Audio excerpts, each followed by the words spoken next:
Ikulu ya Marekani, White House, imewekwa chini ya lockdown baada ya wanachama wawili wa US National Guard kupigwa risasi katika eneo la Farragut West Metro Station, umbali wa maboma machache tu kutoka ikulu.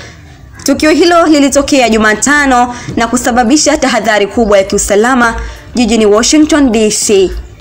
Kwa mujibu wa taarifa za awali, wahanga ni askari kutoka West Virginia National Guard waliokuwa kwenye doria ya usalama mjini humo. Polisi wa Metropolitan pamoja na vikosi vya uokoaji waliwasili haraka eneo la tukio na kulifunga ili kuzuia madhara zaidi. Maafisa wamesema kuwa mshukiwa mmoja tayari amekamatwa, huku uchunguzi ukiendelea kubaini sababu za shambulio hilo.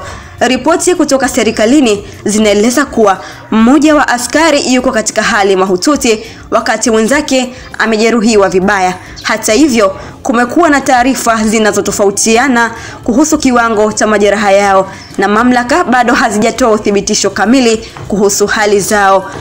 Wakati tukio linajiri, Rais Donald Trump hakuwepo Washington. Alikuwa Palm Beach, Florida, lakini alipewa taarifa mara moja.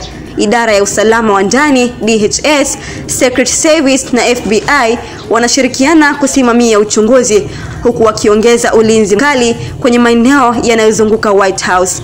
Kwa muda mfupi, usafiri na biashara katika eneo hilo zilisimama na hata uwanja wa ndege wa Ronald Reagan ulisimamisha baadhi ya safari zake kwa tahadhari. Tukio hili limeibua mjadala mpya kuhusu usalama katika mji mkuu wa Marekani na nafasi ya National Guard katika majukumu ya ulinzi wa ndani. Mjadala unaochochewa zaidi na tukio hili ambalo limeonyesha udhaifu katika maeneo ambayo utazamwa kwa usalama zaidi nchini humo. Jina langu ni Ajwina Ibrahim. Usisahau kufuatilia Spruce Online TV.